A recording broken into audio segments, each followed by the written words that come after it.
একটা বিদ্যালয়ে একটা ছাত্র একটা ম্যাডামকে খুব ভালোবাসতো, কিন্তু ম্যাডাম ছাত্রটাকে ভালোবাসতো না, কারণ ম্যাডাম ও ছাত্রের মধ্যে ভালোবাসা যায় না। যার কারণে ম্যাডাম ছাত্রকে সবসময় বোঝাতো, আমি তোমার ম্যাডাম, তুমি আমার ছাত্র, তোমার আমার মধ্যে অনেক তফাৎ। কিন্তু ছেলেটি কোনোভাবে বুঝতে চায় না। সময়টা ছিল 2023 সাল, তখন তারা নবম শ্রেণীতে পড়ে। তাদের মাঝে কোনোদিনও ভালোবাসা সম্ভব ছিল না, যার কারণে ম্যাডাম সেই ছাত্রকে ভালোবাসতো না। ম্যাডাম এক সময় ছেলেটিকে ডেকে এনে বলে, তুমি আমাকে অনেক জ্বালা যন্ত্রণা করতেছো, সমস্যা করতেছো, তোমাকে আমি বলছি তোমার আমার মধ্যে অনেক তফাৎ, ভালোবাসা যায় না। ছেলেটি তখন ম্যাডামকে অনেক গিফট, কিন্তু ম্যাডাম সেই গিফট নেয় না, যার কারণে ছেলেটি অনেক রাগারাগি করে এবং ম্যাডামকে হুমকি দেয়। এমন এক পর্যায়ে চলে আসে যার কারণে ম্যাডাম সেই বিদ্যালয় থেকে অন্য একটি বিদ্যালয়ে চলে যায়। কিন্তু ছেলেটি তখনও তার মেসেঞ্জারে, ইমোতে, হোয়াটসঅ্যাপে অনেক সমস্যা করতো। তাকে বলতো, তুমি যদি আমার সাথে প্রেম না করো তোমাকে আমি ইপটিজিং করবো এবং তোমাকে আমি মেরে ফেলবো।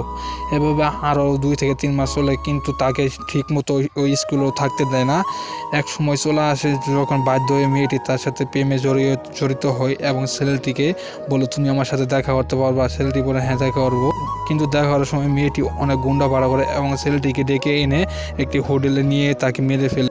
এইভাবে ছেলেটি জীবন চলে যায়, যার মানে বোঝা যায় কোনো কিছু জোরপূর্বকভাবে করা ঠিক